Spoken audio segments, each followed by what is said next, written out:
শুভ সকাল। প্রতিদিনের pre market আপডেটে আপনাদের স্বাগতম। সূচক 16.50 পয়েন্ট বা 0.32% বৃদ্ধি পেয়ে 5,191 পয়েন্টে স্থির রয়েছে। বাজারের লেনদেনের পরিমাণ ছিল 338 কোটি টাকা, যা আগের দিনের তুলনায় 0.42% বেশি।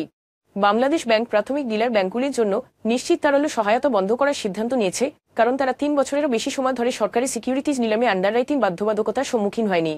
2008 সালে চালু হওয়া এলএস বিচ্যুতির ক্ষেত্রে পিডি ব্যাংকগুলিকে সহায়তা করার জন্য তৈরি করা হয়েছিল, কিন্তু নিয়ন্ত্রক সংস্থার সংশ্লিষ্টরা এখন এটিকে অপ্রয়োজনীয় এবং অন্যান্য ব্যাংকের প্রতি অন্যায্য বলে মনে করছেন।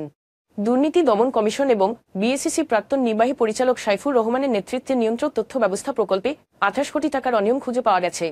এডিবি কর্তৃক অর্থায়নে পরিচালিত এই প্রকল্পটি 2022 সালের জুন মাসে সম্পন্ন হয়েছিল, কিন্তু 2023 সালের মার্চ মাসে আনুষ্ঠানিকভাবে সমাপ্ত ঘোষণা করা হয়েছিল, যা আর্থিক অব্যবস্থাপনার বিষয়ে উদ্বেগ প্রকাশ করেছে।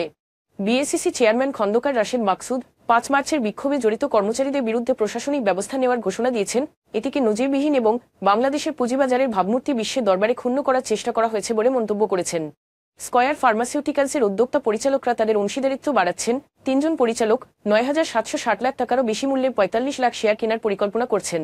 গত বছর তারা 1400 কোটি টাকারও বেশি মূল্যের 660 লাখ শেয়ার অধিগ্রহণের মাধ্যমে তাদের মালিকানা 35.46% থেকে 42.91% উন্নীত করেছে। এখন এ পর্যন্তই। বিকেলে আবারও আসছে ডেইলি মার্কেট আপডেট নিয়ে। সে পর্যন্ত আমাদের সঙ্গেই থাকুন। ধন্যবাদ।